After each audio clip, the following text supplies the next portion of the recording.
Hello students, welcome to the channel study with Giri sisters. तो आज हम चैप्टर 19 का एमसीक्यू करने वाले हैं। चैप्टर 19 जो कि पहले ही कंप्लीट हो चुका है, आप प्लेलिस्ट से जाकर चेक कर लीजिएगा। क्लास 9 के प्लेलिस्ट में सारे वीडियोस अवेलेबल हैं।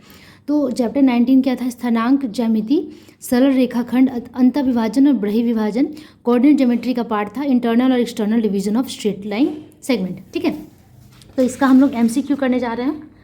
तो इससे रिलेटेड जो भी फॉर्मूला है उससे आप लोग एक बार रिकॉल करके ही एमसीक्यू करें, और मैं यहाँ पे फॉर्मूले के साथ ही आपको बताने वाली हूँ। तो ये आपका एमसीक्यू 11 नंबर क्वेश्चन में है, बहुविकल्पीय प्रश्न एमसीक्यू। ठीक है, तो इसे अभी हम लोग सॉल्व करने जा रहे हैं। देखते पहला क्वेश्चन क्या कह रहा है। L, 2m और -L + 2m, 2l - 2m, दो क्या है? कोऑर्डिनेट है, दो बिंदुएं हैं से बने रेखाखंड का मध्य बिंदु का स्थानांक, मतलब मध्य बिंदु का कोऑर्डिनेट हमें बताना है। मिड पॉइंट का कोऑर्डिनेट हमें यहाँ पे ज्ञात करना है। ठीक है, तो करते हैं इसे। MCQs क्वेश्चन नंबर 11 का एक। ठीक है, तो यहाँ पे कोऑर्डिनेट्स क्या क्या दिया हुआ है? L, 2m एंड, क्योंकि ये एक्सप्लेन करने वाला क्वेश्चन नहीं है, इसमें सिर्फ आंसर लिखा जाता है, इसलिए मैं पूरा लिख नहीं रही हूँ। ठीक है, 2l - 2m, ये हमारा दो कोऑर्डिनेट्स है और इसका मिड पॉइंट हमें निकालना है। तो मिड पॉइंट निकालने के लिए, मध्य बिंदु निकालने के लिए हमें मध्य बिंदु का जो कोऑर्डिनेट है उसका फॉर्मूला याद होना चाहिए। ठीक है, तो कोऑर्डिनेट्स ऑफ मिड पॉइंट्स, ठीक है, मध्य बिंदु। ठीक है, तो यहाँ लिखेंगे मध्य बिंदु, मैं हिंदी इंग्लिश दोनों के लिए कर देती हूँ। मध्य बिंदु या फिर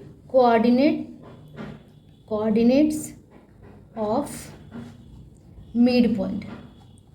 ठीक है, मिड पॉइंट का कोऑर्डिनेट हम निकाल रहे हैं। फॉर्मूला क्या होता है? x1 + x2 by 2, y1 + y2 by 2। ठीक है, तो ये होता है फॉर्मूला। इसी फॉर्मूला पे हमें लगा देना है। यहाँ पे हम कंपेयर कर लेंगे कि यहाँ मेरा x1 होता है और यहाँ y1 होता है, यहाँ x2 होता है और ये होता है y2। ठीक है, ऐसा होता है। तो x1 और प्लस x2 कितना है हमारा? l है। ठीक है, प्लस x2 कितना है? -L + 2m, ये है। ठीक है, बटा 2, y1 कितना है? 2m प्लस y2 कितना है? 2l - 2m बटा 2, फॉर्मूला में है। ठीक है, अब इसे सॉल्व करते हैं। तो यहाँ देखिए प्लस माइनस तो माइनस हो जाएगा, l - L + 2m बटा 2, l से l कट जाएगा। ठीक है, यहाँ देखिए कि 2m और ये 2m कट जा रहा है, तो 2l बटा 2 हो जा रहा है। तो यहाँ देखिए 2m बटा 2 और यहाँ 2l बटा 2। ठीक है, तो 2m से 2 कटा, m बचा, और यहाँ से 2 कटा, l बचा। तो आंसर क्या आया? m, l। ठीक है, इसे देखते हैं ये कौन से नंबर में दिया हुआ है। m, l, यानी कि डी नंबर जो है वो आपका करेक्ट ऑप्शन हो जाएगा। तो हम क्या लिखेंगे? Option number D is the correct one. ठीक है,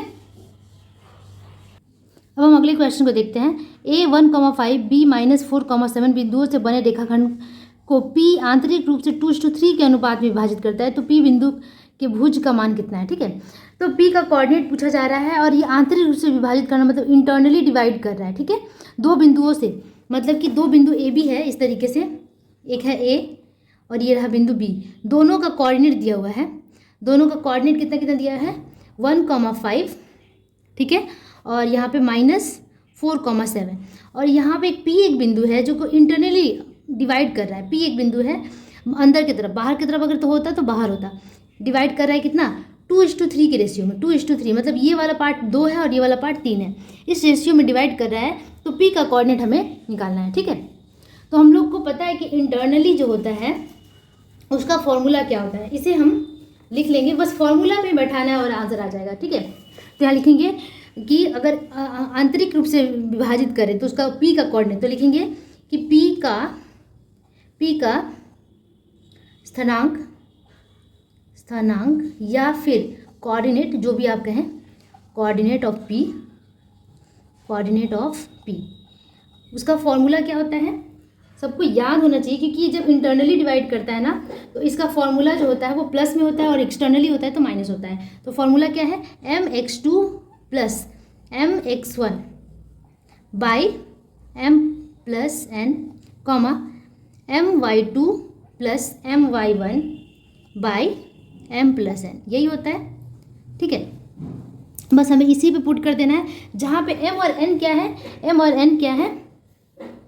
अच्छा यहाँ पे n होगा, सॉरी, ny1 nx1, ठीक है। जहाँ पे m/n का जो वैल्यू है वो दे दिया है 2:3, ठीक है।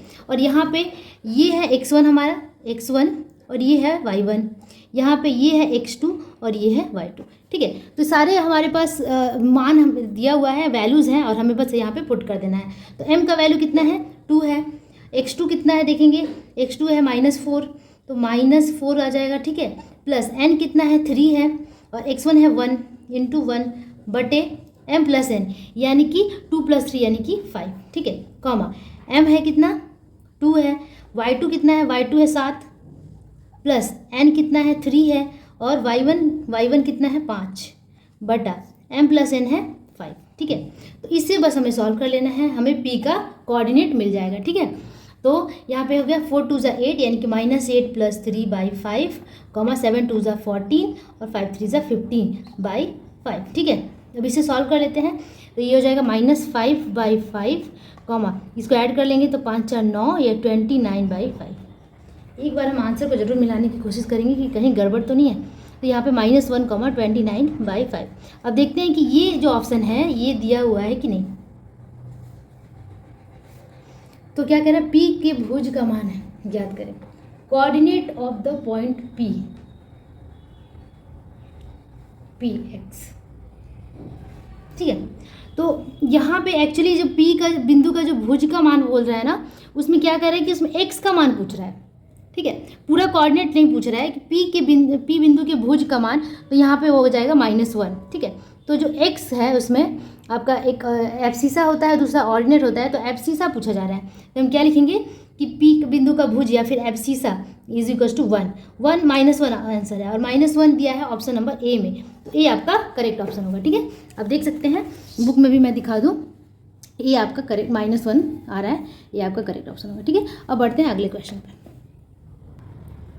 अब देखते हैं कि 3rd नंबर क्वेश्चन क्या है। किसी वृत्त के व्यास के सिरों की बिंदुओं का स्थिरांक, ठीक है, 7, 9 और -1, -3, तो वृत्त के केंद्र का स्थिरांक कितना है, ठीक है।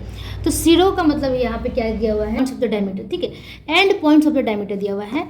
मतलब कि अगर हम वृत्त इस तरीके से बनाते हैं, ठीक है, ये हमारा सर्कल है, वृत्त है, तो सर्कल का डायमीटर जो होता है, डायमीटर मतलब व्यास, जो कि केंद्र से होकर गुजर रहा है, उसका एंड पॉइंट का कोऑर्डिनेट दिया हुआ है कि ये पॉइंट और इस पॉइंट का कोऑर्डिनेट दे दिया है कितना, 7, 9, और यहाँ कितना दिया हुआ है, -1, -3। तो कह रहे हैं कि केंद्र का स्थिरांक, मतलब कि जो मिड पॉइंट तो केंद्र ही होगा, ठीक है, तो मिड पॉइंट ही एक्चुअली यहाँ पे पूछा जा रहा है, ठीक है। तो कोऑर्डिनेट ऑफ द सेंटर पूछा जा रहा है, तो coordinate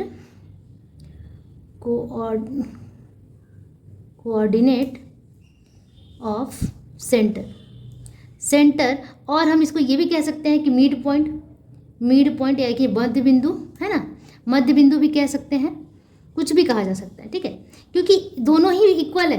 coordinate of the centre और मिड पॉइंट दोनों एक ही जगह पे है, तो हमें क्या निकालना है कि मध्य बिंदु निकालना है। तो मध्य बिंदु का फॉर्मूला हमें पता है, x1 + x2/2, y1 + y2/2, बहुत ही ईजी है, बस इसी पे पुट कर देंगे। मान लेते हैं कि O है, तो O का हम निकाल रहे हैं, ठीक है। तो x1 कितना है हमारा, 7, प्लस x2 कितना है, -1, ठीक है, /2, y1 कितना है, 9, और y2 है -3/2। इसको सॉल्व कर लेते हैं। 7 में से 1 गया 6/2, 9 में से 3 गया 6/2, ठीक है। तो दोनों का ही पॉइंट आ गया कितना, 3,3, और ये है ऑप्शन नंबर ए में। आप देख सकते हैं कि ऑप्शन नंबर ए जो आ रहा है वो करेक्ट ऑप्शन आ रहा है, ठीक है, 3rd का ए, ठीक है। अब आगे बढ़ते हैं अगले क्वेश्चन पे। अगला क्वेश्चन देखते हैं कि 2, -5 और -3, -2, ठीक है, बिंदुओं को मिलाने वाली रेखाखंड एक बिंदु को 4:3 के अनुपात में बहिस्थ रूप से विभाजित करते हैं, मतलब कि एक्सटर्नली डिवाइड करता है, तो उस बिंदु का कोटि क्या है, कोटि, उस बिंदु का कोटि, ऑर्डिनेट पूछा जा रहा है। कोटि को ऑर्डिनेट कहा जाता है इंग्लिश में, ऑर्डिनेट मतलब वाई, जैसे कि अगर हम x, y के फॉर्म में लिखते हैं ना कुछ भी, x, y, तो x को कहते हैं एब्सिसा और y को कहते हैं ऑर्डिनेट, ठीक है। तो यहाँ पे हमें ऑर्डिनेट y का वैल्यू हमें निकालना है, ठीक है, ठीक है। तो मैंने इस तरीके से क्वेश्चन को लिखा जिसमें दिया हुआ है क्या कि कोई एक रेखाखंड है जिसका 2 पॉइंट है 2,-5 और -3,2, ठीक है। 2 लाइन सेगमेंट के 2 पार्ट हैं और एक एक बिंदु है जो उसको एक्सटर्नली बाहर की तरफ से डिवाइड कर रहा है किस रेशियो में, 4:3 के अनुपात में, 4:3 के रेशियो में। तो हमें फाइंड करना है कि इस पी का कोऑर्डिनेट में जो ऑर्डिनेट आएगा y का जो वैल्यू होगा उससे उसका मान कितना होगा, ठीक है। ये हमें यहाँ पे कैलकुलेट करना है। तो हम तो फॉर्मूला हमें पता है, एक्सटर्नली का फॉर्मूला क्या होता है वही हम यहाँ लगाएंगे, ठीक है। तो कोऑर्डिनेट ऑफ पॉइंट P, या फिर हम इसे हिंदी में क्या कहेंगे, स्थानांक, स्थानांक, ठीक है। क्या है फॉर्मूला, क्या होता है आपका फॉर्मूला, आपका वही बिल्कुल सेम ही फॉर्मूला है, बस वहाँ पे माइनस करने देना होता है। mx2 माइनस nx1 बटा m माइनस n हो जाता है यहाँ पे, और यहाँ पे my2 माइनस ny1 बटा m माइनस n हो जाता है। बस माइनस चेंज कर दिया जाता है, बाकी सब कुछ सेम ही रहता है इंटरनली की तरह, जो कि अंदर वाले की तरह रहता है, ठीक है। तो m का मान है हमारा क्या है, 4 है। x2 कितना है, x2 देखिए ये है x1, ये है x2, ये सॉरी ये x1 है और ये y1 है, और ये है x2 और ये है y2, ठीक है।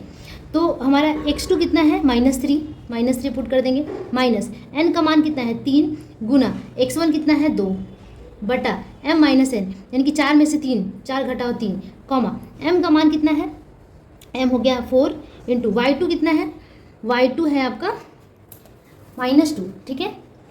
और माइनस n, y1 कितना है -5 इंटू -5, अच्छा सॉरी n का वैल्यू पुट करना है 3, ठीक है, बटा m माइनस n, n की 4 - 3। अब बस सॉल्व कर देना है, कुछ भी नहीं है, इसको सॉल्व कर देते हैं, बहुत ही आसान सोल्यूशन है। 4 3 12 मतलब 12, -12 और ये हो गया -6 बटा 4 में से 3 गया 1, कॉमा 4 दूना 8 -8, कॉमा माइनस 5 दिया 15, माइनस प्लस हो गया, ठीक है, बटा 1।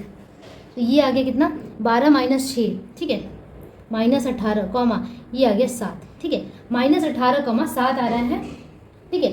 तो हम क्या लिखेंगे कि P का जो क्या पूछा था इसमें हिंदी में, P बिंदु का कोटि, ठीक है।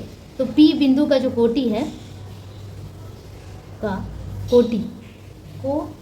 कोटि या फिर हम क्या कहेंगे ऑर्डिनेट ऑफ पॉइंट P, ये कितना आ गया 7, क्योंकि y की जगह पे जो मान है वो 7 है, तो आपका आंसर क्या हो जाएगा 7। अब इसे देख लेते हैं कि 7 किस ऑप्शन में दिया हुआ है।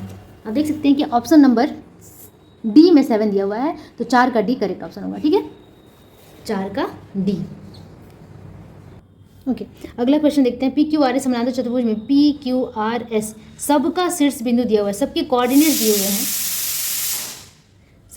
दिए हुए हैं, तो हमें निकालना है क्या कि जो ये मिसिंग है x, y, इसका वैल्यू निकालना है। तो इसके ऑप्शंस दिया हुआ है कि इसमें से कौन होगा x, y का मान, ठीक है। तो 4 चतुर्भुज है, तो चारों के जो कोऑर्डिनेट्स है वो इस प्रकार से दिए हुए हैं, ये थोड़ा सा मिट गया, ठीक है। तो आपका PQRS दिया हुआ है जिसमें x1, y1 1,2 है, x2, y2 है आपका कितना 4,6, x3, y3 5, 7 है, और x4, y4 x, y है, इस तरीके से दिया हुआ है। तो हमें निकालना क्या है, तो बस अपनी सुविधा के लिए मैंने यहाँ x1, y1, x2, y2, x3, y3, x4, y4 लिख लिया। अब आप देख सकते हैं कि अगर हम इस P और R को मिलाते हैं और S और Q को मिलाते हैं तो दोनों ही एक ही बिंदु पे कट कर रहे हैं। इसका मतलब हम PQ का मिड पॉइंट जो होगा, PR का जो मध्य बिंदु होगा वो SQ के मध्य बिंदु के बराबर होगा। PR का मिड पॉइंट मध्य बिंदु जो है वो किसके बराबर होगा, SQ के मध्य बिंदु के बराबर, ठीक है। इसका मतलब हम मध्य बिंदु मिड पॉइंट अगर निकाल लें, ठीक है, मिड पॉइंट ऑफ निकाल लें PR, तो मिड पॉइंट ऑफ SQ के बराबर होगा वो, ठीक है। इसको हिंदी और इंग्लिश दोनों में बता रही हूँ मैं। तो मिड पॉइंट का फॉर्मूला लगा लेते हैं। PR का अगर निकाल देंगे तो क्या आएगा x1 + x2, ठीक है।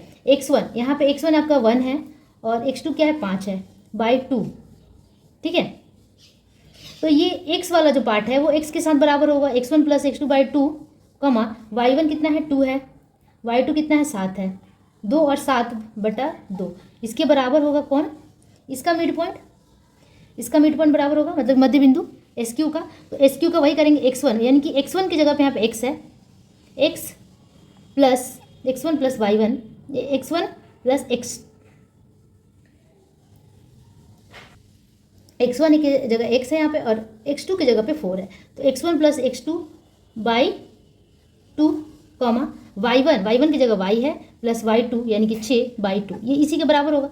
अब हम किसी एक को कंपेयर कर सकते हैं, मतलब कि तुलना कर सकते हैं। तो यहाँ पे जो हमारा आ रहा है वो क्या है, 4/2 यानी कि 2, 5 1 6 सॉरी 5 1 6 6/2 यानी कि 3 आ रहा है, और ये 7 2 7 8 9/2 9/2 आ रहा है, और ये कितना आ रहा है, ये उतना ही रहेगा x plus 4/2 comma y plus 6/2। अब हम दोनों से कंपेयर कर लेंगे, पहले इसको इसके साथ कर लेंगे, इसलिए हम लिख सकते हैं कि x प्लस 4/2 3 के बराबर है, अथवा y प्लस 6/2 वो 9/2 के बराबर है। ठीक है, तो 2 से 2 यहाँ पे कैंसिल हो जा रहा है, यहाँ पे क्रॉस गुना हो जाएगा।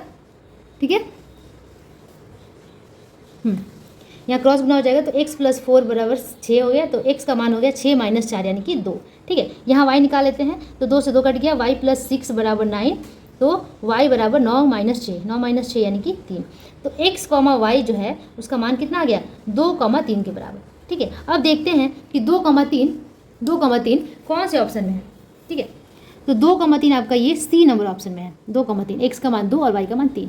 तो इसी प्रकार से ये सी नंबर आपका करेक्ट ऑप्शन हो जाएगा, सी नंबर आपका करेक्ट ऑप्शन होगा। ठीक है, तो बहुत ही ईजी तरीका था, हम बस मध्य बिंदुओं को इक्वल करके हमने यहाँ पे मिड पॉइंट को निकाल लिया, और ये क्वेश्चन मुझे लग रहा है इंपॉर्टेंट है, ये एमसीक्यू में भी आपका आ सकता है। ठीक है, तो आज के लिए इतना ही रहने देते हैं। एमसीक्यू हमने कंप्लीट कर लिया, चैप्टर 19 जो कि डिमांड पे था, और इस तरीके बिकॉज ये जो आपके जो प्लेलिस्ट में जो चैप्टर्स इधर उधर हो जाते हैं वो डिमांड्स की वजह से हो जाते हैं, कि जो बच्चा जब डिमांड करता है तो वो चैप्टर हम उसको सॉल्व करके दे देते हैं। ठीक है, तो अगर हम आपकी डिमांड्स को पूरी कर रहे हैं तो आपका भी एक फ़र्ज़ बनता है कि जब भी वीडियोस आए और आपका हेल्प हो जाए उससे, तो प्लीज़ उसको लाइक ज़रूर कर दीजिए। Thank you so much, bye, take care.